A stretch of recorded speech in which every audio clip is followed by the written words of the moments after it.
Bonjour les amis, je suis ici dans le sud de Tenerife à Costa del Silencio.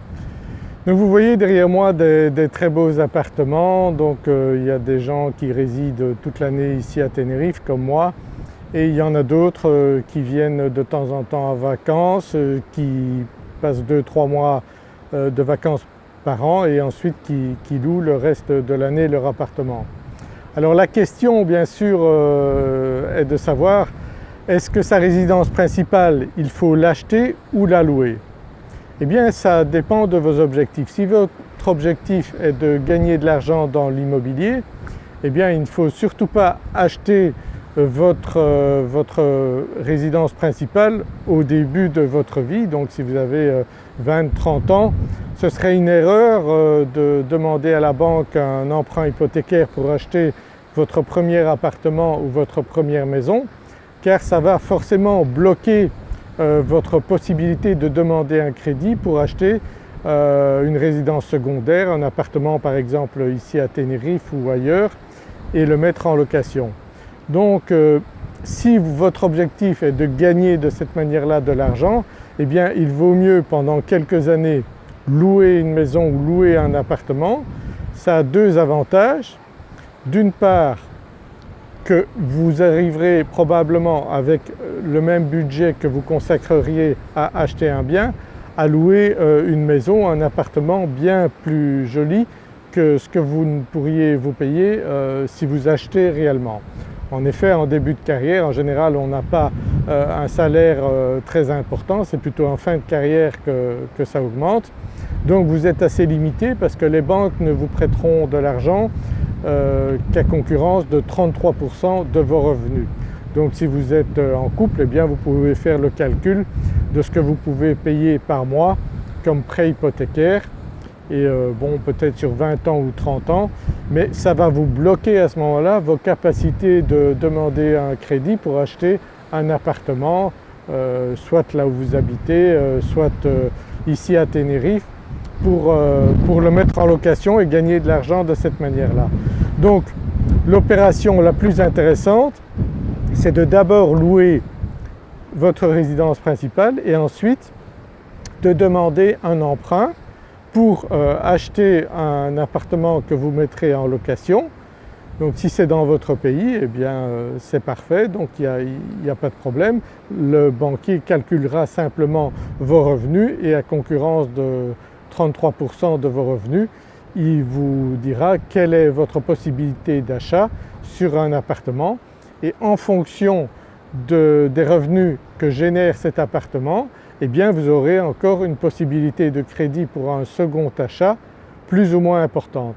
Imaginez que votre crédit mensuel soit inférieur à ce que vous rapporte cet appartement en location, eh bien vous avez encore la possibilité d'obtenir à ce moment-là un crédit pour un second appartement.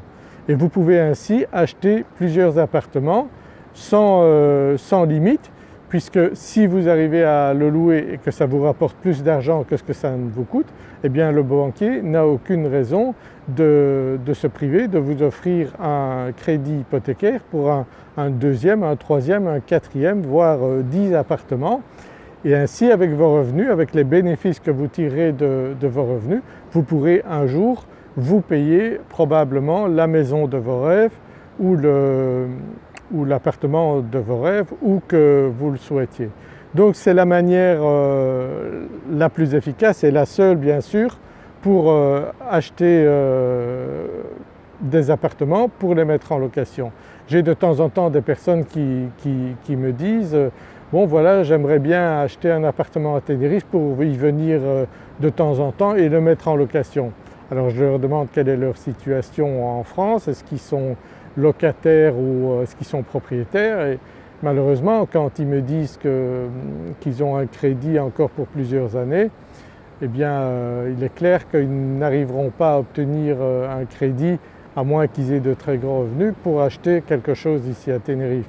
Donc c'est dommage, mais autant que vous le sachiez, si vous êtes jeune, eh bien l'opération intéressante c'est de faire de cette manière-là. Par contre, si en France ou en Belgique vous êtes déjà propriétaire de votre maison ou de votre appartement, eh bien vous pouvez à votre banque en France, demandez, si tout est payé, demandez un crédit hypothécaire sur cet appartement et à ce moment-là, ici à Tenerife, vous pourrez acheter un appartement soit cash si vous avez la totalité donc de l'argent pour le payer, soit ici une banque, si vous n'êtes pas résident ici, vous octroiera un crédit hypothécaire à concurrence de 30% environ, c'est-à-dire que vous devez apporter minimum 60 ou 70% du prix du bien que vous avez acheté ici.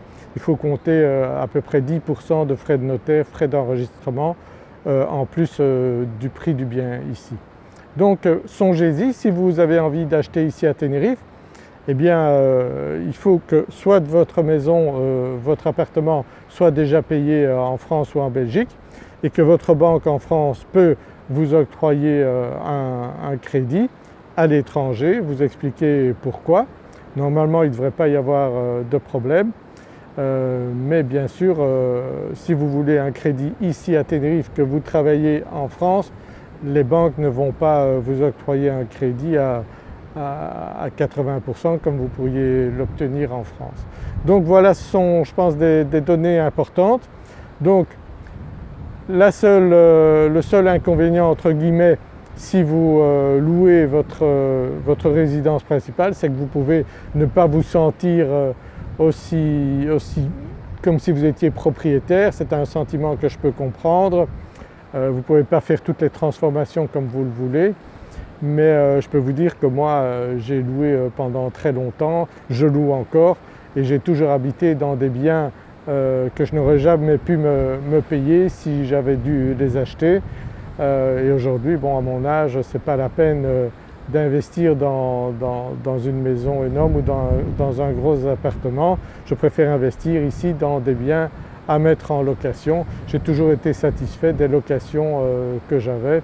Donc de ce côté-là, aucun problème. Vous pouvez très bien vivre toute votre vie en location et ce n'est pas parce que vous n'avez pas les moyens de vous payer, c'est parce que vous avez un objectif autre que celui d'être propriétaire. Vous avez envie d'investir, et bien c'est la manière efficace d'arriver à investir dans l'immobilier et de gagner de l'argent de cette manière-là.